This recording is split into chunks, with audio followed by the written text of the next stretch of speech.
పతియే ప్రత్యక్ష దైవం కాదిప్పుడు. పతి కోసం ప్రాణం ఇచ్చే రోజులు పోయాయి. ఇప్పుడు పతి అంటేనే కొంతమంది భార్యలు ఈసడించుకుంటున్నారు. ఎప్పుడేసేద్దామా అని చూస్తున్నారు. ప్రియుడి మోజులో పడి పతి హత్యకు పథక రచన చేస్తున్నారు.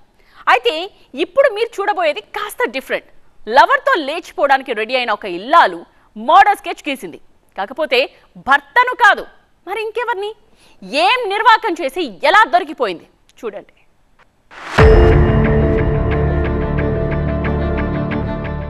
పెళ్లి చేసుకోవడం, పిల్లల్ని కనడం, ఆ తర్వాత మరొకరితో సంబంధం పెట్టుకొని మొగుణ్ణి చంపేయడం. ఈ మధ్య ఇలాంటి ఘటనలు సర్వసాధారణంగా మారిపోయాయి. మేఘాలయ హనీమూన్ మర్డర్ ఎపిసోడ్ నుంచి వీటి సంఖ్య అంతకు మించి ఆ నెల పెరుగుతూనే ఉంది.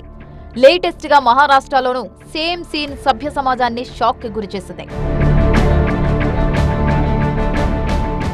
23 ఏళ్ల కిరణ్ సావంత్ 20 ఏళ్ల నిశాంత్ తో ప్రేమలో పడింది. కిరణ్ కు పెళ్లయి 2 ఏళ్ల కుమార్తె ఉంది. అయినా భర్త నాగేష్ ను సైడ్ చేసి నిశాంత్ కి దగ్గరైంది. పీకల్లోతు ప్రేమలో మునిగిపోయి విడివిడిగా ఉండలేకపోయారు. వేరే ప్రాంతానికి వెళ్లిపోయి పర్మనెంట్ గా ఒకే చోట ఉండాలనుకున్నారు. ఇందుకోసం భారీ స్కెచ్ చేశారు. బట్ అది బెడిసి కొట్టింది. మహారాష్ట్ర మంగళవేధ తాలూకాలోని పత్కల్ గ్రామానికి కిరణ్ సావంత్ తో అదే గ్రామానికి చెందిన నిశాంత్ కి ఓ రోజు పరిచయం ఏర్పడింది. ఆ పరిచయం వివాహేతర సంబంధానికి దారితీసింది. ఉన్న ఊళ్ళో ఉంటే ఈ రోజు కాకపోయినా రేపైనా రిలేషన్ బయటపడడం ఖాయమనుకున్నారు. ఆలోపే ఏదో ఒకటి చెయ్యాలనుకున్నారు. అప్పుడు వాళ్ల బుర్రకు తట్టింది సూసైడ్ డ్రామా. ఇందులో భాగంగా కిరణ్ సావంత్ లా ఉండే మహిళ కోసం సెర్చ్ చేశారు. ఓ ఫైన్ డే పండరీపూర్లోని గోపాల్పూర్ సమీపంలో ఓ మానసిక వికలాంగురాల్ని గుర్తించారు. తప్పిపోయిన ఆమె కొడుకుని కనిపెట్టేందుకు సాయం చేస్తామని నమ్మించి సొంతూరు తీసుకెళ్లారు. 2 రోజుల తర్వాత ఆమె గొంతు నులిమి చంపేశారు.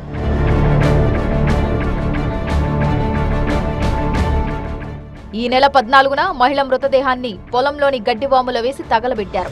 కిరణ్ సావంత్ ఆత్మహత్య చేసుకుందని అనిపించేలా ఆమె మొబైల్ ఫోన్ ని పక్కనే పడేశారు.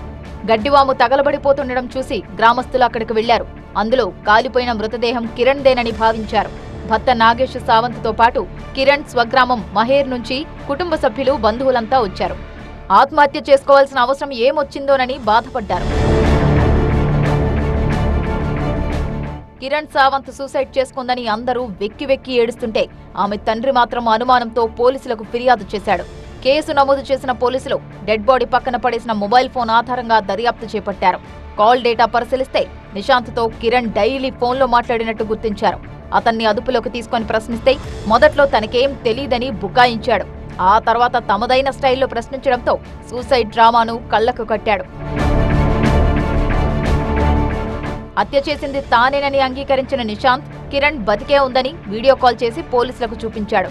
కరాడ్ గ్రామంలో దాక్కుని ఉన్న ఆమెను అదుపులోకి తీసుకున్నారు. విషయం తెలుసుకుని కుటుంబ సభ్యులు నివ్వెరపోయారు. కిరణ్ ఇంత కిరాతకానికి ఒడిగట్టిందా అంటూ ఆశ్చర్యపోయారు.